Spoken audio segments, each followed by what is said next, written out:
Bienvenue, aujourd'hui on part pour une ascension un peu particulière à Saint-Gervais. Non, pas seulement une montée en altitude, mais un vrai voyage à travers les couches de l'histoire, pour découvrir un lieu bien plus complexe qu'une simple carte postale. Franchement, si on dit Saint-Gervais, l'image qui vient en tête, c'est presque toujours la même, une station de ski. La carte postale parfaite, la neige, le Mont Blanc en fond, on y est. Mais en réalité, cette image, ce n'est rien. C'est à peine effleurer la surface. C'est comme regarder la couverture d'un livre et croire qu'on sait toute l'histoire. La station de ski, en fait, c'est juste la dernière couche, la plus visible. Parce que sous cette surface, il y a la vraie nature de Saint-Gervais. Un organisme vivant, un véritable millefeuille géographique et historique. Chaque strate, chaque altitude raconte une histoire complètement différente. Alors, ce que je propose, c'est qu'on découpe ensemble une tranche de ce fameux millefeuille. On va l'explorer en remontant à travers ses couches, en commençant tout en bas, par les fondations. Allez, on y va. Pour comprendre un lieu, on commence toujours par ses fondations. Et celles de Saint-Gervais, eh bien elles ne sont pas dans la neige, mais bien plus bas. On commence donc au Fayet, à 580 mètres d'altitude. Ici, l'ambiance n'a rien à voir avec une station de ski. C'est le cœur du réacteur, la salle des machines. C'est le carrefour logistique où le grand réseau national SNCF passe le relais aux petites lignes qui, elles, s'attaquent à la montagne. Mais il suffit de grimper de quelques centaines de mètres, et là, le monde change. En arrivant au bourg, à 850 mètres, le changement d'ambiance est radical. On quitte le bruit des trains pour le son des cloches. Et c'est ça, la clé, l'authenticité.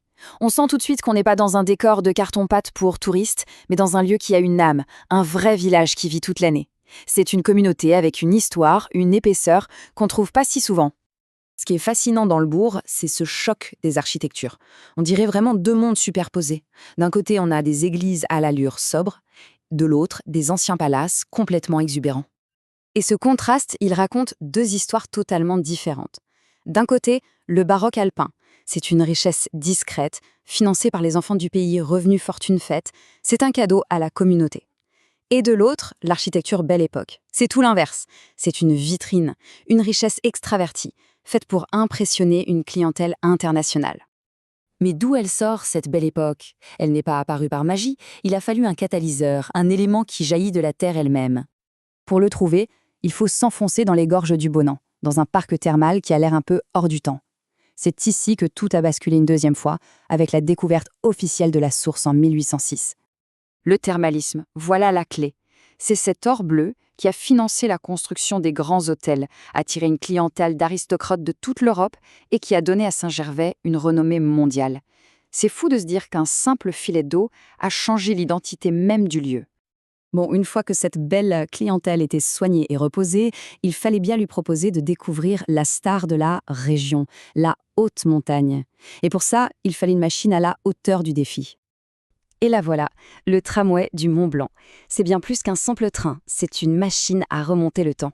Ce train à crémaillère, le plus haut de France, date de 1909. Et ces trois rames historiques qu'on appelle affectueusement Anne, Jeanne et Marie sont de véritables institutions. Le trajet lui-même est une expérience. En un peu plus d'une heure, on change complètement d'univers. On passe des forêts denses, puis la vue s'ouvre sur les alpages, on voit la vallée devenir une maquette et le grandiose se rapprocher de plus en plus. Et puis, on arrive au terminus d'été, le Nid d'Aigle, à 2372 mètres. Et là, ce qui n'était qu'une silhouette lointaine devient une présence écrasante. Le tramway ne nous a pas seulement fait gravir des mètres, il nous a mis nez à nez avec le grandiose. Le paysage devient le personnage principal de l'histoire. Cette ascension nous ouvre les portes d'une dernière facette de Saint-Gervais, une facette plus secrète, peut-être plus intime, où l'immensité invite à la contemplation.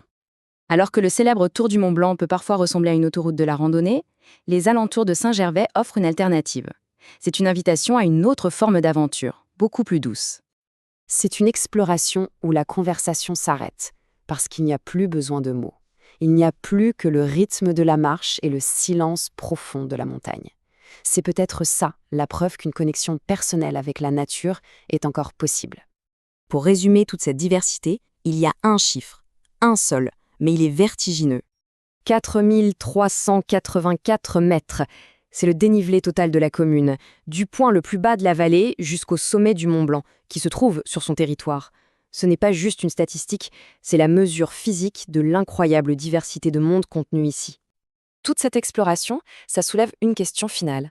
À une époque où on veut tout de suite, que peut bien nous apprendre un lieu qui est défini par son épaisseur, par ses couches de temps? Peut-être que la vraie valeur, la vraie richesse ne se trouve pas dans ce qui est nouveau et éphémère. Elle réside plutôt dans la complexité et la profondeur que seul le temps peut construire, strate après strate. Saint-Gervais nous rappelle que les lieux, un peu comme les gens, sont d'autant plus intéressants qu'ils ont plusieurs histoires à nous raconter.